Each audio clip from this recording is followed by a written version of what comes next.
막 나가는 정치판 정치인들을 여야를 넘어서 삼선의 정치 경력을 지니신 이영일 의원님과 함께 자세히 들여다보겠습니다. 안녕하세요. 안녕하세요. 네.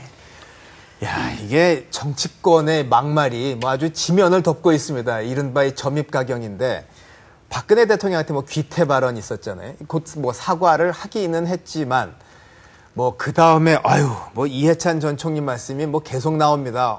뭐 당선 무효의 박씨 집안, 뭐 당신의 정통성. 이게 이해찬 총리께서 거친 말씀이 또 나와요, 이게. 네, 과연 뭐 실언일까요? 아니면 실언일까요? 아니면 의도적인 그런 발언이었을까요?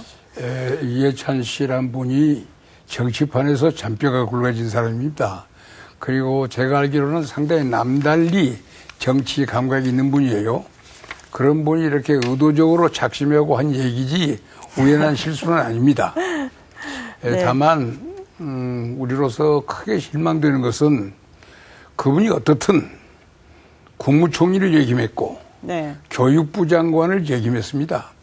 그러면 정치 원로라고 볼 수 있는 경력을 가진 분인데 그런 분이 자기의 정치적인 이익을 위해서 저런 막말 공세를 편다는 것은 정말 우리로서도 당황한 일입니다.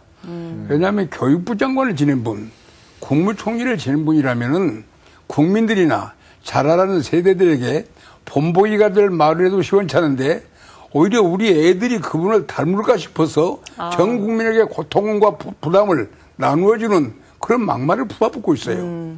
저도 정치를 해본 사람입니다만은 저는 정치 초입에 제 돌아가신 고 이재영 선생을 방문했더니 정치하는 사람은 언공이순이라 말은 공손하면서도 이식에 합당해야지 정치인이라고 함부로 말을 지키는 것이 아니다. 군자는 무릇 언공의 이순이다. 네. 저는 그 말을 평생 귀감으로 삼고 저도 당 대변인도 했고 정치활동을 했습니다마는 막말 시비에 휩싸이지 않은 것은 바로 그런 좋은 선배를 만난 탓이 아닌가 저는 그런 생각을 합니다. 근데 이해찬 전 총리께는 정치권 선배신데 의도가 뭘까요? 제가 볼 때는 이해찬 씨는 절대 계산 없이 저런 말을 안 씁니다. 제가 관중석에서 볼 때 저는 지금 현재 정치 일선이 없습니다. 관중석에 볼 때는 두 가지 경향이 있어요. 하나는 과거에 정치 재개할 때 친노와 야합해가지고 당권까지 잡았습니다. 그것도 모바일 투표로 당권을 잡았잖아요.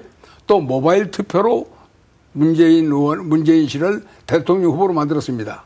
그러나 대선 실패 이후에 친노에 대한 비판, 모바일 선거에 대한 비판 때문에 모든 권한을 상실하고 있기 때문에 이대로 가다가는 자기의 정치적 생존마저 어려울 것이다 하는 그런 불안감, 거기에서 벗어나려고 하는 일종의 뭔가 측은한 생각, 그런 안간힘이 하나 있는 것 같고 다른 하나는 마이크가 빠지셨어요. 네, 마이크가 좀 빠지셨는데요. 네. 뭐 생방이라서 이런 일이 네, 저 마이크를 다시 한번 좀 설치를 해주시고요. 네. 자, 올려 붙이시면 돼요. 네. 네, 사실 화나셔가지고 참. 사실 이 정치인의 막말 어떻게 보면 정치인들만이 가지는 특권이라고 볼 수 있는데요. 네. 사실 이런 막말들 한두 번이 아닙니다. 특히 뭐 대통령을 꼭 동물로 많이 비유를 해서 다들 말을 하는데 한번 보시면 뭐 노무현 대통령은 뭐 개구리에 좀 비유한 적도 있었고 이명박 대통령은 뭐 다른 또 뭐 쥐 뭐 이런 동물들을 좀 비유를 한 적이 있었습니다. 저 EMB가 2MB, 그러니까 뇌용량이 작다는 얘기예요. 참 심한 얘기인데. 여기에 또 욕과 저주는 사실상 또 기본으로 또 깔려 있는데요. 아주 뭐 지금 보시다시피 욕과 저주 막 이런 발언들이 아주 많았습니다. 네. 근데요, 의원님, 이게 유난히 왜 또 대통령을 갖고 저러는 것도 또 의도가 있을 거 아니에요? 과거에 우리나라 헌정사를 돌이켜보면은 초창기부터 부정한 독재 권력과 싸우는 것은 용기 있는 태도다. 그런 평가를 받았어요. 그리고 부정한 독재 권력이 언론을 탄압했습니다. 그렇기 때문에 거기에는 합리적인 방식으로 투쟁이 어렵다. 그렇기 때문에 4.19 혁명이 일어난 날지 여러 가지 투쟁이 나올 때마다 그 용기 있는 발언, 소위 부정한 권력에 대해서 용기 있게 투쟁하는 사람은 국민들이 키워줘야 한다 하는 그런 콘센서스 위에서 그런 말이 많이 나왔습니다. 그리고 대통령을 향하여 싸울 때마다 상대가 클수록 자기의 비중도 같이 올라갔다. 대체로 그러한 전례 때문에 가능한 한 막말을 하더라도 대통령과 한번 시비 걸어보고 싶은 그런 충동들을 느껴서 많이 성장해 왔습니다. 그러나 지금은 사정이 달라졌죠. 아니 그러면 이제 센 사람 하나 골라서 마구 공격을 하면 나도 비슷한 급이 되고 더하여 이 대통령하고 맞으면 자유의 투사가 된다. 그럼 지금 저렇게 나오는 막말이 혹시 청와대나 이 여권의 강공을 기다리고 끌어들이는 살수대첩이에요? 아마 그런 의도가 있죠. 왜 그런 거 하니 지금 제가 요새 걱정스러운 것은 새누리당 내에 정치꾼들이 적은 것은 다행입니다만은 정치력이 부족한 것은 상당히 걱정스러운 문제예요. 네.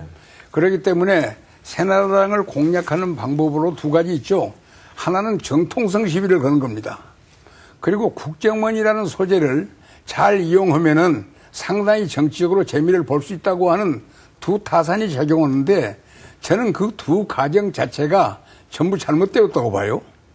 왜 그런 거 하니 정통성 시비를 거는 데 있어서 가장 큰 문제는 박근혜 대통령이 51.4%라는 압도적인 지지를 받았습니다. 네.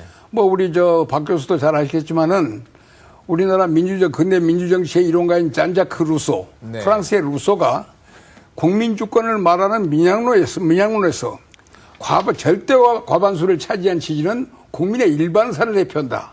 그렇기 때문에 이것은 정통성이 확보된 겁니다. 네.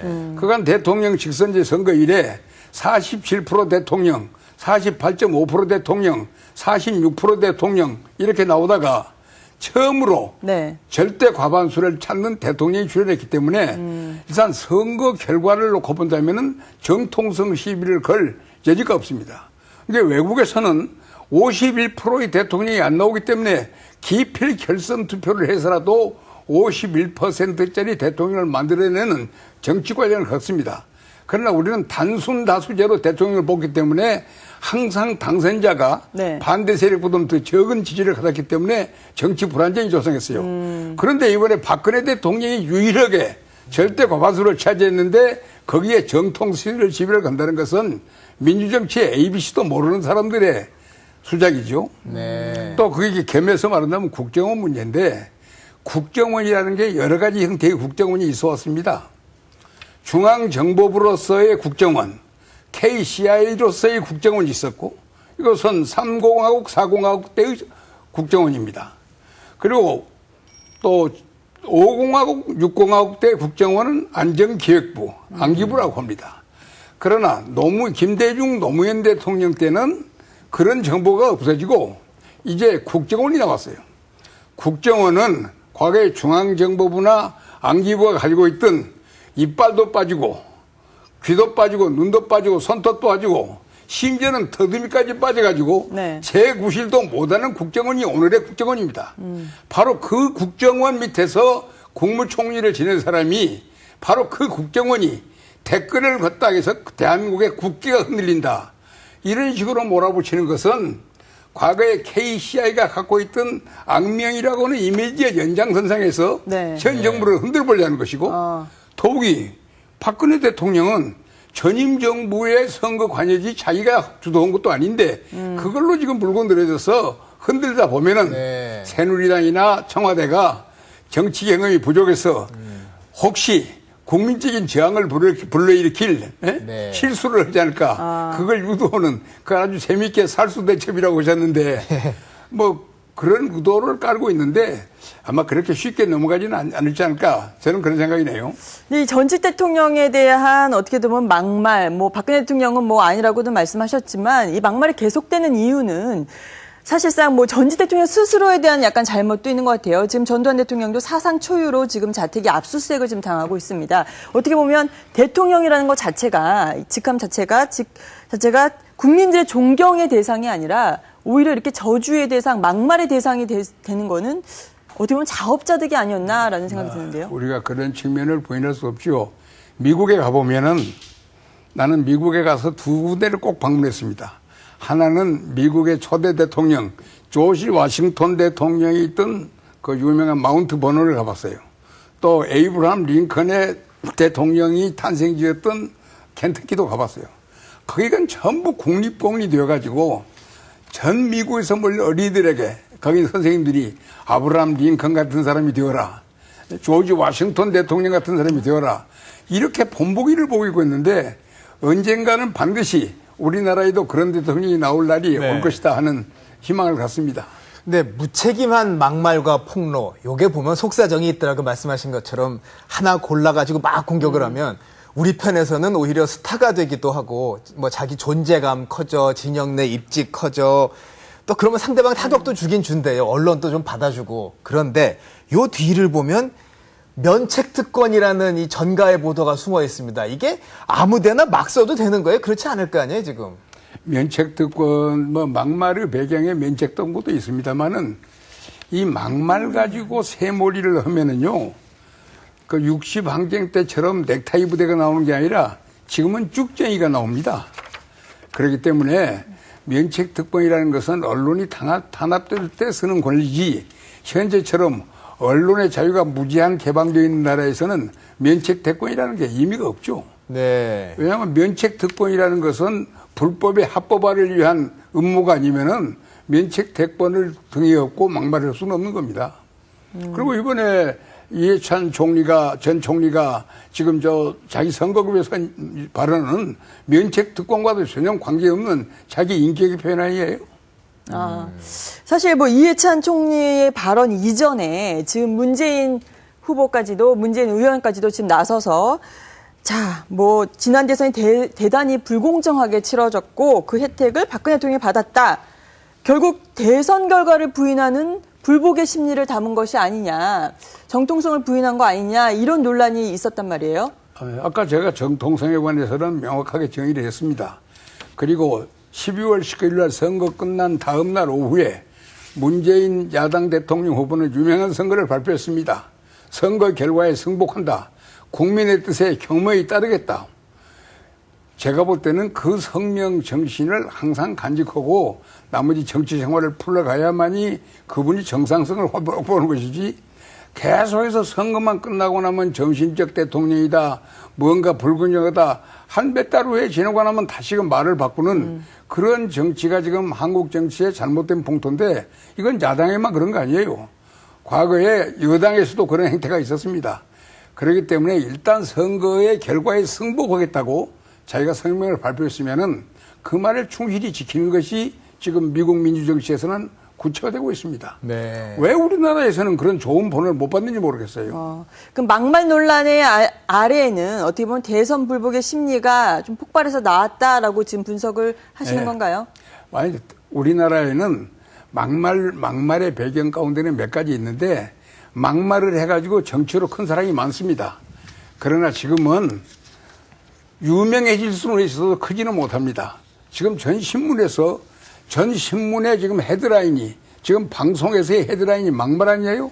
네. 막말을 했다는 것은 앞으로 이런 정치는 뽑지 말라고 하는 경고음이지 당신을 키워주고 유명하게 만들겠다는 국민적인 콘센서스의 표현은 아닙니다. 그렇기 때문에 이건 굉장히 위험 신호가 지금 가고 있는 거예요.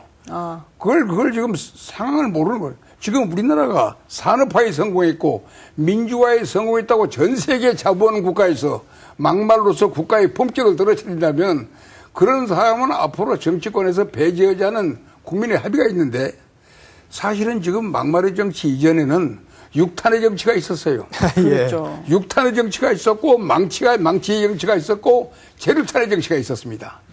그런데 이제 육탄의 정치한 사람, 망치의 정치한 사람이 떨어졌는데 지난번에 체류탄의 정치한 사람이 간신히 성공했어요.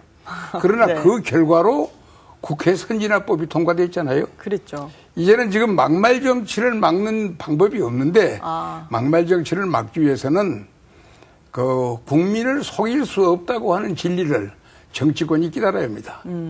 저는 그 쭉 공자님 말씀에 그런 말이 있어요.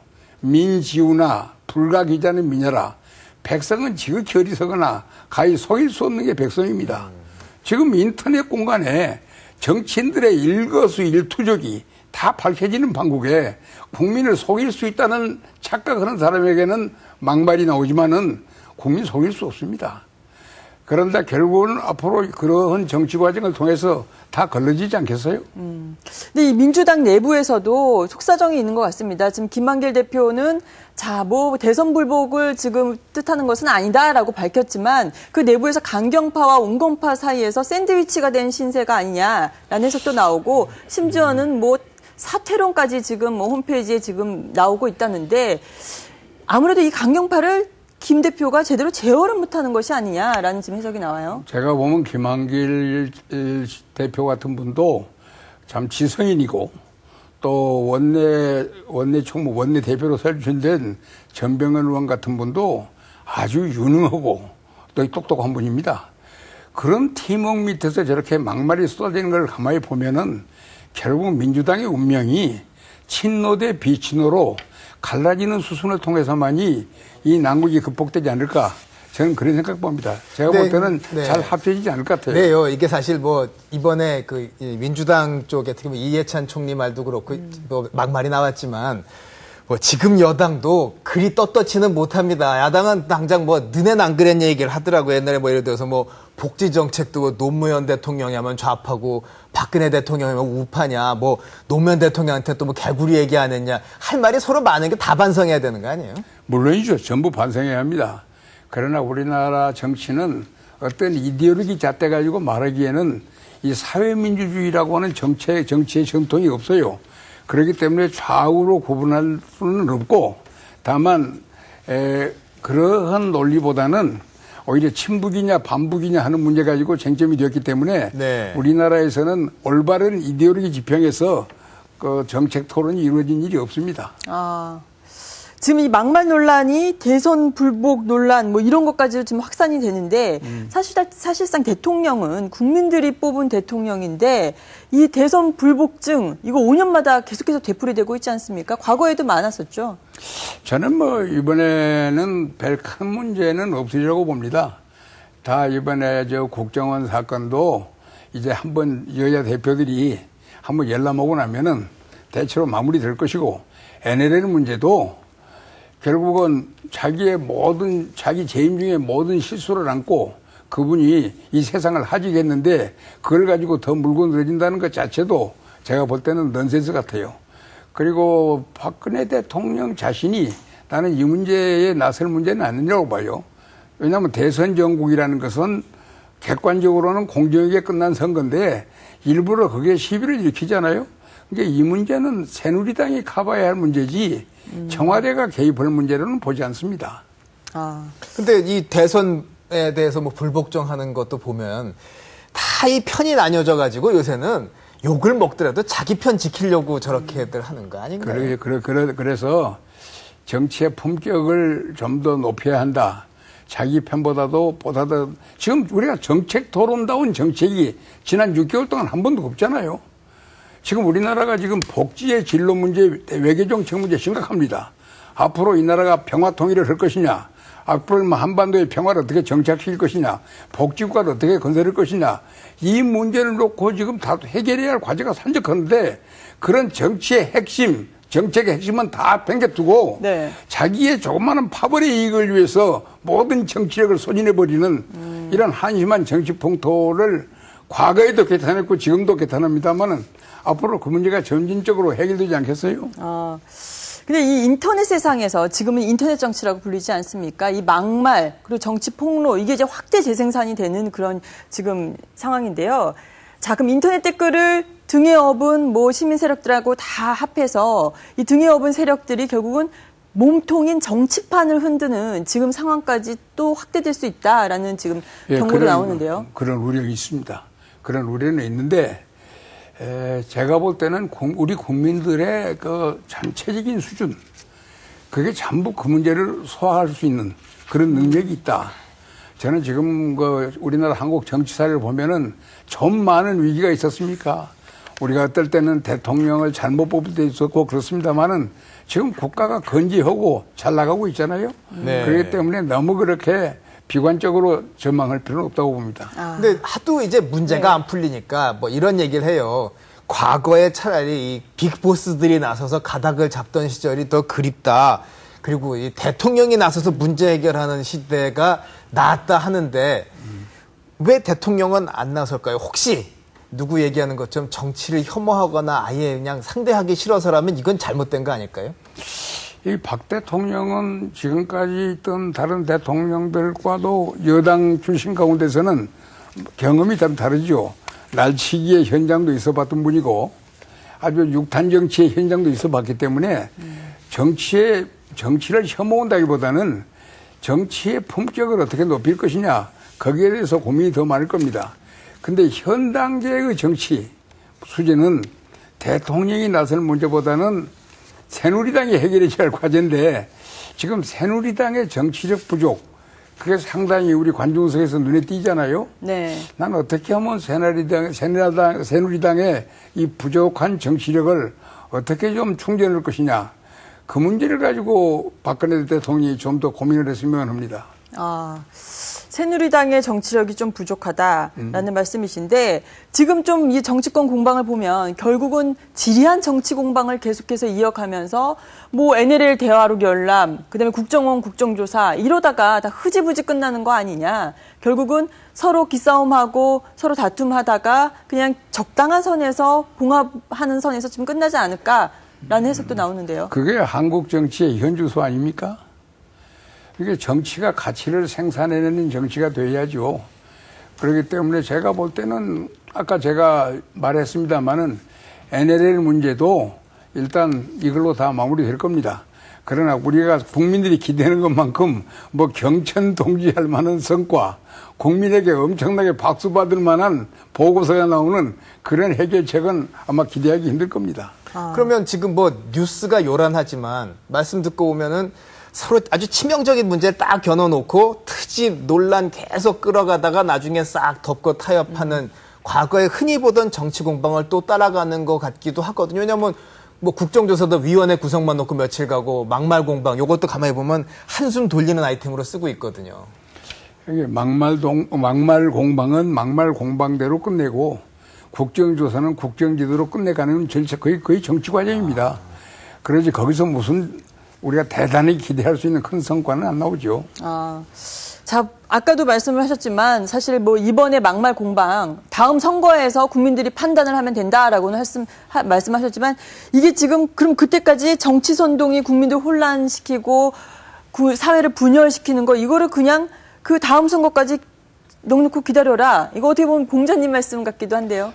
저는 그 일본을 방문하면서 재밌는 구경을 하나 했어요. 일본에는 데모를 할 때 경찰과 몸싸움하는 데모가 절대 없습니다. 네. 꼭 합법적인 데모하는데 왜 그렇게 데모가 합법적인 것만 가능하느냐 봤더니 경찰한테 덤비다가 옆구리가 부러진다 할지 부상을 당한다 할지 심지어는 죽기까지 하더라도 전 신문이 보도를 않습니다. 그렇기 때문에 신문이 무언의 동맹을 형성해서 그 불법적인 경찰과 투쟁하는 데모를 방지했고 네. 앞으로 막말 정치에 대해서 매스콤이 네. 적어도 그분에 대해서는 한 1년 동안 보도를 안 해준다랄지 그런 무언의 동맹이 형성되어 가지고 파퓰라 컨트롤이 가능해지면은 네. 나는 이 어려운 국면을 극복할 수 있지. 방치하면 나는 방치보다는 네. 매스콤들이 나서서 단속하는 통제하는 그런 정치 과정이 필요하지 않겠느냐. 그런 생각을 해봅니다. 그러니까 이게 선동과 토론이 다르고 또 이 풍자와 욕설이 다른데 물론이죠. 보면 이게 하다 보면요 감정이 끼어드는 것 같아요. 왜냐 문재인 의원 같은 경우는 사실 제가 보기에는 오히려 이 NLL 논란으로 존재감도 커지고 이 기선을 좀 잡은 것 같은데 더 막 나가가지고 지금 다 흐지부지 막 가는 것 같거든요. 이 감정이 앞서죠 정치해 보시면. 그 문재인 의원 같은 분도 굉장히 사람이 점잖은 분인데 어떻게 정치 페이스에 말리면은 점점 감정 때문에 나가는데 이제 전부 선을 긋고 자제해야죠. 왜냐하면 그 문제를 가장 잘 아는 분이 그분이기 때문에 자기가 스스로 통제 안 하면 누가 통제해 줍니까? 네. 자, 결국은 이 막말과 선동을 진짜 혼내주고 고칠 사람은 바로 국민 자신이라고 말씀을 하시네요. 네. 꼭 새겨 듣겠습니다. 고맙습니다. 감사합니다. 감사합니다. 네.